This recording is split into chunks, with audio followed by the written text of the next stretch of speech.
Okay, so my first question for you is when I came in here, I asked to go to the bathroom, and the very first thing I saw was a sign in the bathroom stall that said, "Fast fact, Ripple is not the same as XRP," and then a small explanation. Really? Yeah.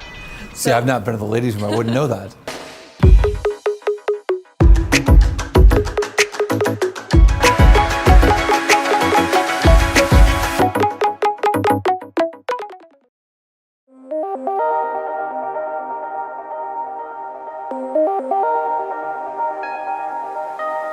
Ripple, whose digital asset XRP has bounced up to briefly become the #2 cryptocurrency twice already this fall, has its headquarters in San Francisco, California. Ripple owns $60 billion in XRP, with $55 billion of that currently locked up in escrow. So as working here, would you consider it a corporate environment? This is a very different environment than I've worked in the past. What really got me is my first few weeks here, I'd go to leave the building and I'd go to hit the badge to badge. You can badge in, right? But when I was badging out, there's nothing to hit. But I realized what really goes on at this company is the focus is on getting your job done, not keeping attendance. You know what your objectives are, you know what your key results are supposed to be for the quarter, and that's entirely our focus. What's it like here? What's the office like here? Well, so it's classic Silicon Valley, open, engineers going to work whatever way they want to work. These are competitive days. You've got to make your workplace fun or people are going to want to work there. We've got these corporate values, right? Lego. Yeah. All right? Lego. Live it, enjoy it, get it done, go for it, own it. It's fun to work with people who want to hustle and get stuff done, but also kind of hold each other accountable to finish that work.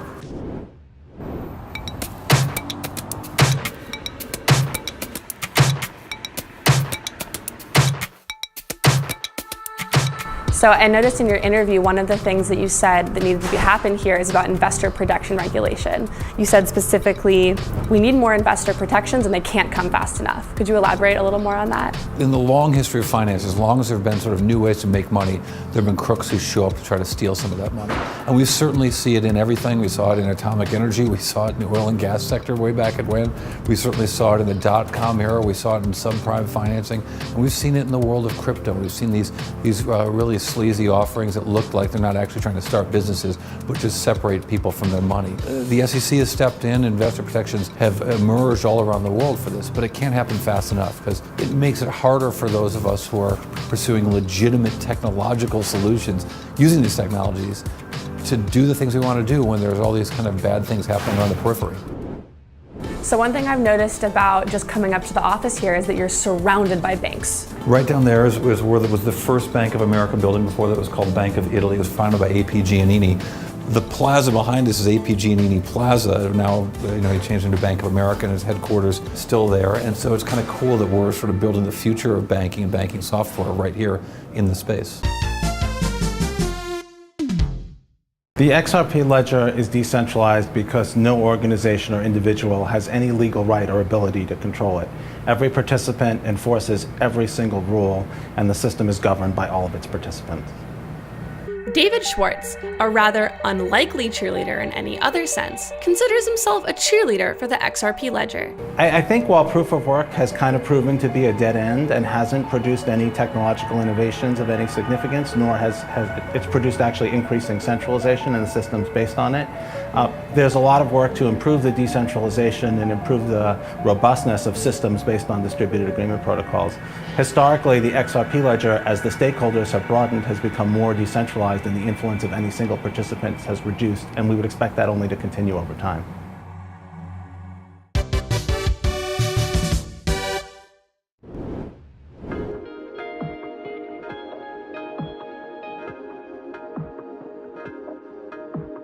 It's really clear to us that XRP is not a security, and XRP's relationship to Ripple is proof of that. But maybe more importantly, you've also got XRP. You can buy all the XRP you want. It doesn't give you the rights to a dime of the company's profits or earnings per share or dividends. It doesn't give you a single share or any interest in the future of this company.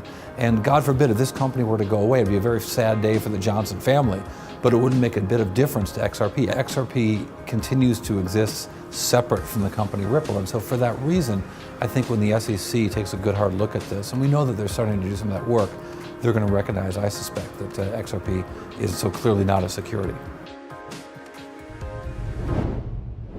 So what do you think the environment is like working here at Ripple as opposed to banks? I mean, basic things like, do people have to come here at 9 a.m.? Is there a dress code? How does it change from working at, Merrill Lynch? We are driven by what we have to get done, not how you do it.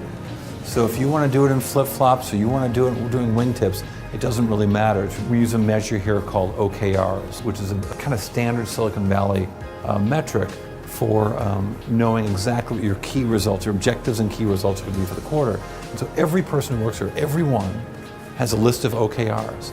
And if we all meet these goals, the company will proceed towards success. So importantly, we've got 3 products, right? So we've got X Current, which is our oldest product in the market, the longest, X Rapid, which is fairly new to the market, and then X Via, very, very new. And so I would expect our rollout would be, most of it will be X Current, a little bit will be X Rapid, and even less will be X Via. Now, over time that might change, but initially the oldest stuff gets the most traction because customers have had a chance to look at it the longest and get used to the idea more quickly.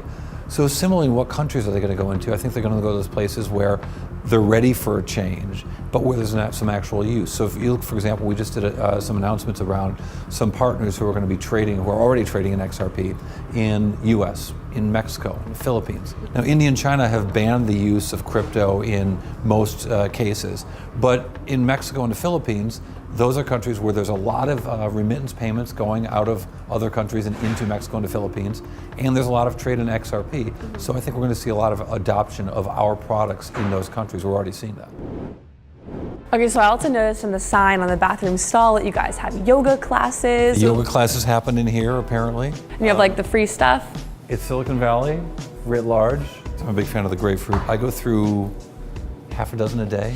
When they find out this stuff is bad for you, I'm toast. But I think it's expected in Silicon Valley. You're here, you work all day, you work all night, you're here early, you stay late. At least free water, free snacks. We have meals together. We think that what we're doing is really important. We think that you can just be cynical and say we're making software for banks to lower their costs of doing business. Or you can think about all of the businesses we're going to enable. You can think about all the people who work hard to send money home to their families only to give it up mostly in fees to banks.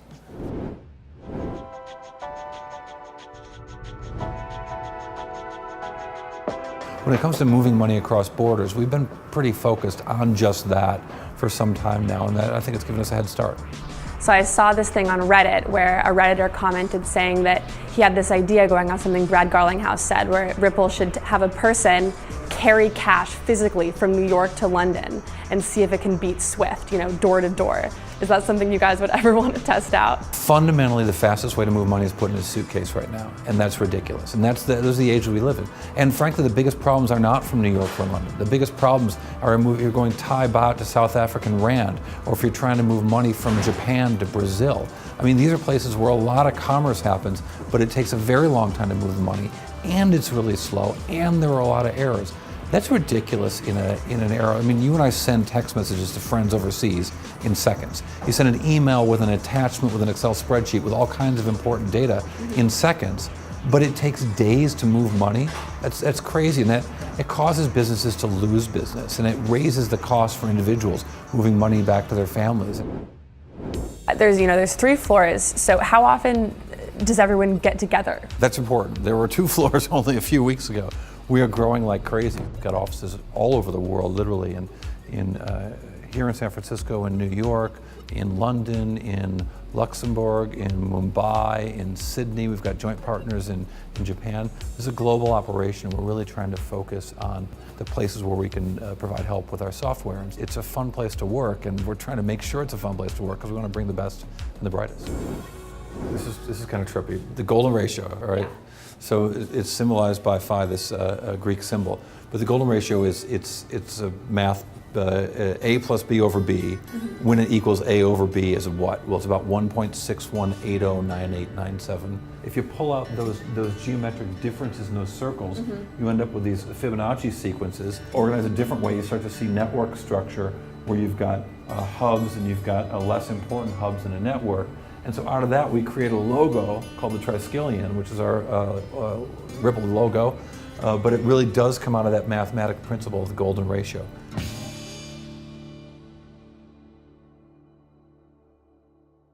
Cointelegraph. Like, subscribe, and hodl.